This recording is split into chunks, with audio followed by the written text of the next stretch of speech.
Salut tout le monde, aujourd'hui c'est la grande sortie sur Netflix du documentaire The Game Changers produit par James Cameron. Ce documentaire qui va chambouler nos perspectives sur la nutrition et sur la récupération sportive. Ce documentaire présente des athlètes comme James Wilkes, ceinture noire de kickboxing, jiu-jitsu et taekwondo, qui enseigne les techniques de combat aux Marines et au service spécial SWAT. Il a également gagné le Spike TV's The Ultimate Fighter. On y voit également Patrick Baboubien, qui peut marcher avec 550 kg sur son dos. La cycliste Dodie Bosch, médaillée d'or au JO 2012, qui est la cycliste médaillée la plus âgée de son sport. Scott Jurek, qui a gagné 7 fois la course des 100 miles appelée Western States. Kendrick Ferris, un athlète olympique haltérophile.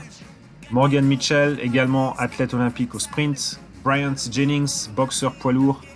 Des footballeurs américains, on y voit même le champion du monde de Formule 1, Lewis Hamilton. Donc tous ces athlètes ont adopté un régime alimentaire à base de plantes uniquement, et le documentaire explique pourquoi et comment cela augmente leur performance physique et leur récupération après l'effort.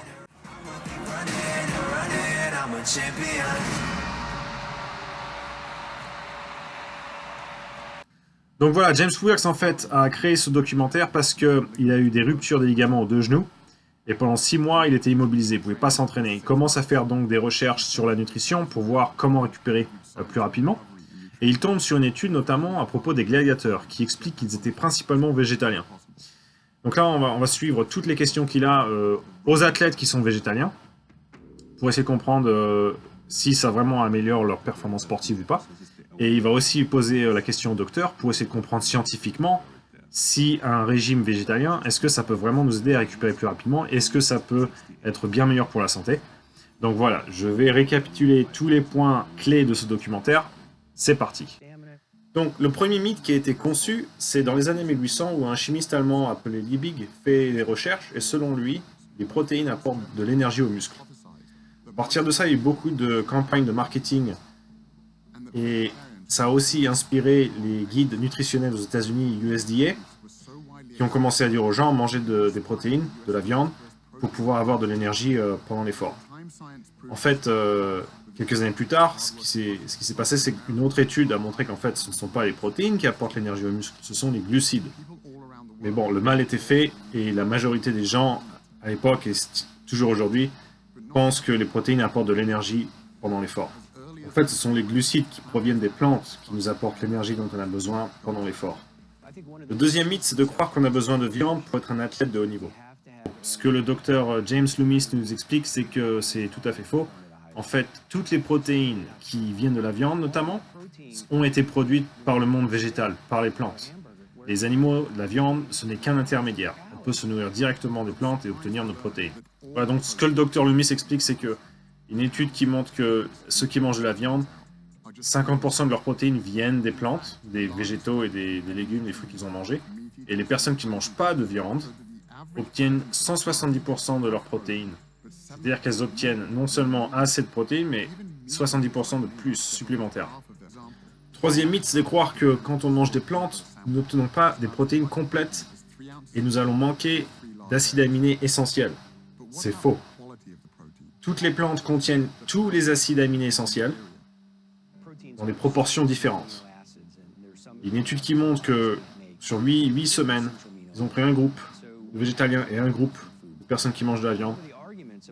Ils se sont rencontrés que, en fait, la prise de muscle, c'est la même avec ou sans viande, à partir du moment où on mange assez de protéines. Quatrième chose qu'on apprend, c'est la fonction endothéliale. En fait, quand on mange des protéines, des graisses animales, la fonction endothéliale peut être réduite de 30%. Alors qu'est-ce que c'est? La fonction endothéliale, ce sont des cellules qui tapissent tous nos vaisseaux sanguins et qui permettent de dilater ou pas nos vaisseaux sanguins. Quand il y a des protéines ou des graisses animales, en fait, ce qui se passe, c'est que les vaisseaux sanguins ont tendance à se contracter. Et du coup, il y a moins de sang qui passe dans les muscles.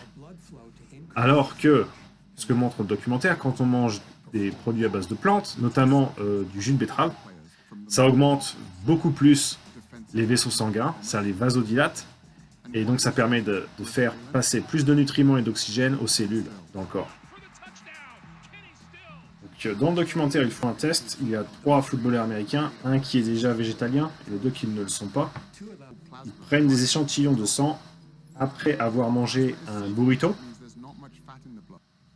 Et alors, en fait, tu vois dès le début que en fait, celui qui mange végétarien a le sang très clair. C'est-à-dire qu'il sépare dans une centrifugeuse et tu peux voir le plasma du sang.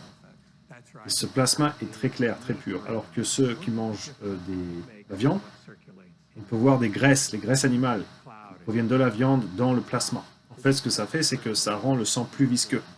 Du coup, ce qu'il va faire, c'est que tout simplement la circulation sanguine va être ralentie. C'est plus visqueux, c'est plus difficile à faire infuser et diffuser les nutriments et l'oxygène dans le sang. Si on mange des régimes principalement à base de plantes, en fait, on peut augmenter nos capacités physiques jusqu'à 20%. C'est énorme. C'est-à-dire que si vous faites 100 kg au développé couché, vous pouvez faire 120 kg si vous avez un régime propre. Donc, cinquième chose qu'on apprend, c'est que quand on mange des plantes, on obtient notamment des protéines, mais également des molécules antioxydantes et anti-inflammatoires, ce qui va aider vraiment à récupérer bien plus vite après un effort. Les plantes contiennent également des nutriments qui vont aider à nourrir les bonnes bactéries dans notre flore intestinale. A l'inverse, quand on mange de la viande et des produits laitiers, cette nourriture vient avec des molécules inflammatoires qui vont ralentir la récupération après l'effort. Également, ce type de nourriture va également nourrir des bactéries qui ne sont pas aussi bénéfiques pour nous dans notre flore intestinale. Enfin, la viande et les produits laitiers ont très peu d'antioxydants. Comparé aux plantes, les plantes ont 64 fois plus d'antioxydants. Sixième chose qu'on apprend du docteur Kim Williams, qui est le président de l'association de cardiologie aux États-Unis, c'est que quand on mange de la viande et des produits laitiers, il y a de la plaque qui se forme sur nos artères coronaires. En fait, ça va boucher les artères et ça va être plus difficile pour le cœur de faire circuler le sang. Également, dans la viande, il y a du fer hémique. Ils ont fait une étude sur plus de 130 000 patients qui montre que quand on mange à peu près 1 mg par jour de fer hémique, cela augmente nos risques de maladie du cœur de 30%. Un hamburger, c'est entre 2 et 3 mg, pour vous donner une idée. A l'inverse, quand on mange des plantes, des fruits et des légumes, on réduit nos maladies du risque du cœur de 55%. Alors le moment où Rip Elsastin, qui est un ancien pompier, va en fait aller dans une caserne de pompiers et leur demander de faire un challenge pendant 7 jours. Il leur demande de manger que des fruits et des légumes. Ils prennent les mesures de cholestérol et de tension artérielle avant et après le challenge. Et les résultats sont édifiants. Des personnes qui avaient jusqu'à 276 points de cholestérol descendent à 169. Les personnes qui avaient une tension artérielle de 142 sur 84 descendent à 130 sur 82. Si vous n'êtes pas familier avec ces nombres, ces résultats sont vraiment très positifs. En seulement 7 jours. Le Dr Brigham, président de l'anthropologie biologique à l'université de Harvard, nous explique que, en fait, nos ancêtres mangeaient principalement des plantes. La raison pour laquelle la société, notre culture, pense que nos ancêtres mangeaient beaucoup de viande, c'est parce que les outils de chasse se retrouvent sur les sites archéologiques, parce qu'ils se conservent très bien, tandis que les plantes sont biodégradées avec le temps. En fait, maintenant, ils arrivent à trouver des microparticules de plantes partout sur les sites archéologiques, ce qui leur fait penser qu'en fait, on utilisait bien plus de plantes que de viande. La viande n'était pas aussi importante qu'on s'imagine pour notre alimentation. Le docteur Wariner, archéologiste généticienne à l'Institut Max Planck, explique qu'en fait, nous ne sommes pas programmés génétiquement pour manger de la viande. Par exemple, comparé aux carnivores, nos intestins sont bien plus longs, parce que les plantes demandent plus de temps à être digérées. Les carnivores peuvent également produire leur propre vitamine C, tandis que pour nous, nous devons l'obtenir grâce aux plantes. Notre vision est également différente de celle des carnivores. Nous pouvons voir les couleurs, ce qui nous aide à chercher des plantes, des baies, des fruits qui sont mûrs, pouvoir aussi reconnaître des fruits ou des baies qui sont empoisonnés, suivant la couleur. Les carnivores ne voient pas en couleur. Notre cerveau utilise principalement du glucose comme une source d'énergie. Il y a très peu de glucose dans la viande ou les produits laitiers. Les meilleures sources de glucose vont être chez les plantes, le riz, les fruits, les pommes de terre, etc. Au niveau de la dentition, très différente de la dentition des carnivores, nos dents sont plutôt carrées. Elles sont plus adaptées pour mâcher. Quand vous regardez même des gorilles, ils ont des canines bien plus longues que nous d'ailleurs, mais elles ne sont pas utilisées pour la viande, elles sont utilisées plutôt pour intimider.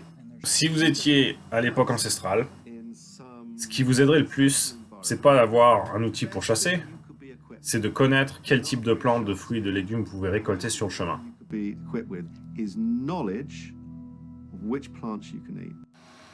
D'un point de vue génétique, nous ne sommes donc pas conçus pour manger de la viande et des produits laitiers. Ce serait comme si essayer de nourrir un lion avec des fruits et des légumes. Si un régime à base de plantes est tellement bon pour la santé, comment ça se fait qu'il manque de vitamine B12? En fait, la vitamine B12 est produite par des bactéries, pas par les animaux. Les animaux vont accumuler la vitamine B12 après avoir mangé de l'herbe, par exemple, qui contient ces bactéries.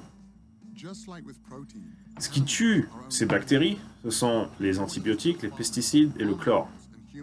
Nos fruits et nos légumes aujourd'hui sont tellement aseptisés qu'ils ne contiennent plus ces bactéries, ces bonnes bactéries qui fabriquent la vitamine B12. D'ailleurs, 40% des gens, qu'ils mangent de la viande ou pas, manquent de vitamine B12. Il est donc recommandé de prendre un supplément.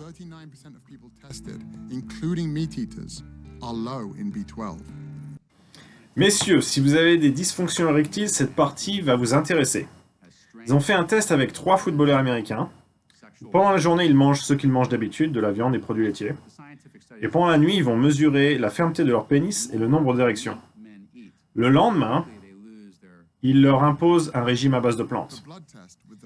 Et ils refont l'expérience la nuit suivante. Ils trouvent qu'en moyenne, ils augmentent la fermeté de leur pénis de 10% et qu'ils multiplient le nombre d'érections par 3, voire par 5. Dans cette partie du documentaire, ce qu'on apprend, c'est qu'il y a quelques décennies, l'industrie du tabac a subventionné des études privées pour créer de la confusion parmi le public. En fait, ce qu'ils ont fait, c'est qu'ils ont payé des études où les conclusions seraient qu'il n'y a pas de lien direct entre fumer des cigarettes et le cancer. D'un point de vue marketing, ce que l'industrie du tabac a également fait, c'est qu'ils sont allés vendre l'idée que fumer du tabac était en fait même une bonne chose. On peut voir, il y a des pubs à la télé, il y a quelques décennies, qui montraient des docteurs et des athlètes de haut niveau qui fumaient des cigarettes.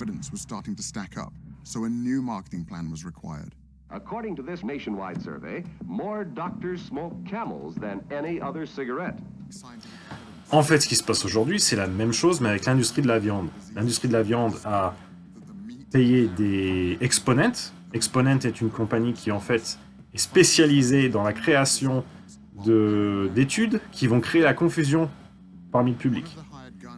Donc l'industrie de la viande paye ces études qui font croire que manger de la viande, c'est bon pour la santé, qu'il n'y a pas de lien entre manger de la viande et le cancer.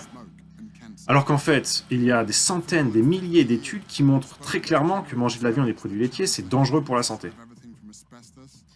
L'histoire se répète. Ici, ce qu'on apprend, c'est que le bétail est la cause primaire de déforestation dans le monde. 80% des terres agricoles sont utilisées pour le bétail, les produits laitiers et les œufs. Cela ne produit que 20% de nos calories à l'échelle mondiale. Et la raison, c'est parce que les animaux demandent 6 fois plus de protéines qu'ils n'en produisent.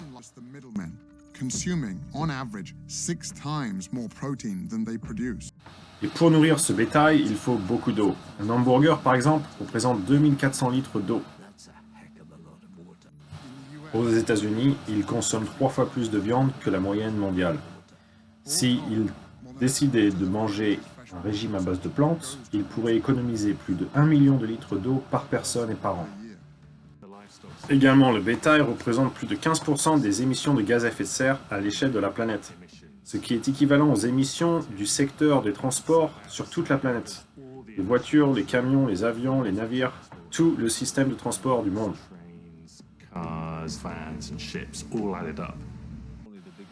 Adopter un régime à base de plantes semble donc être l'une des solutions miracles dans la situation dans laquelle nous sommes aujourd'hui.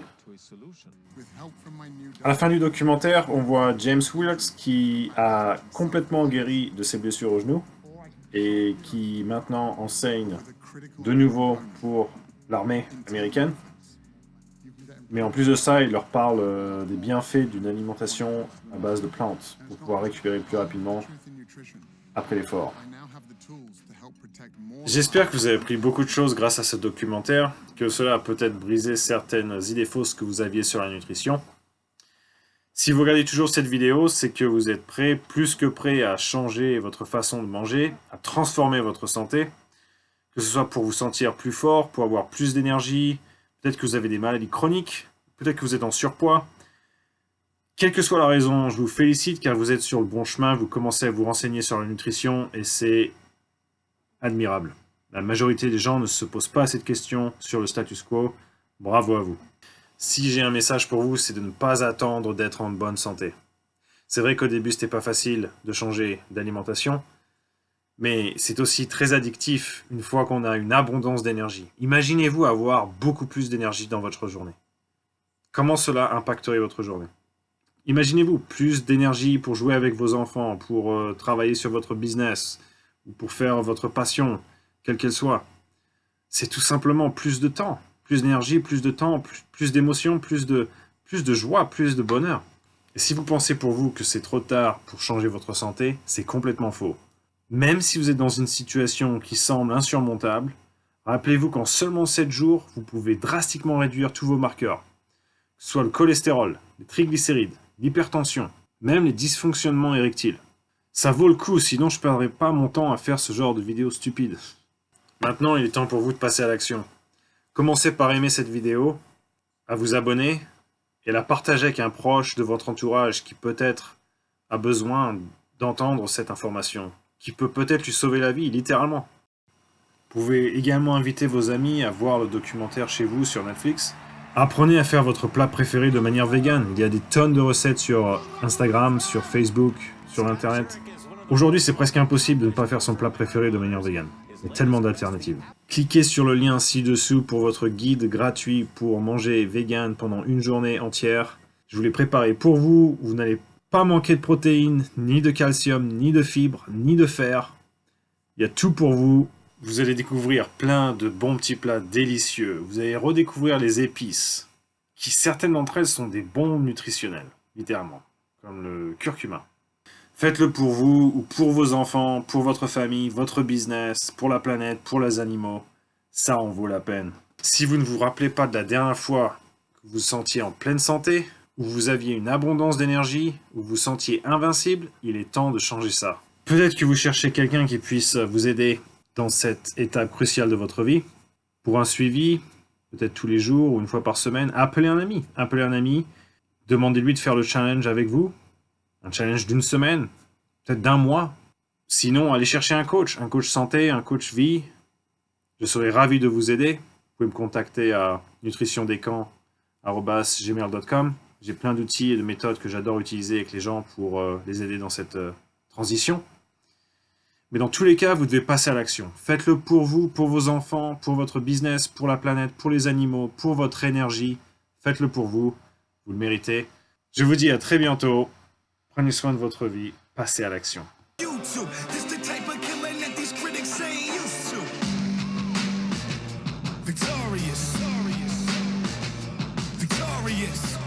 I basically start my day with a big smoothie. Some greens in it, like kale or spinach, some pea protein. Pancakes really at the top, because I like breakfast food anytime. Like, it's no wrong time to have that. I love my toast with peanut butter. Lunch, I would make a veggie burger. Avocado's a really big one for me. I'm addicted. A big salad with veggies, quinoa, rice. I call it the trough bowl. And then at dinner, anything from Japanese to Mexican. I love Indian food and also the Thai curry. Really, I like pizza. If I'm about to just chow down, like really get it, man, a lasagna. If you like chicken nuggets, okay, they have vegan nuggets. If you like meatballs, they got vegan meatballs. A lot of pizza, pasta, and burgers, sometimes even at the same time.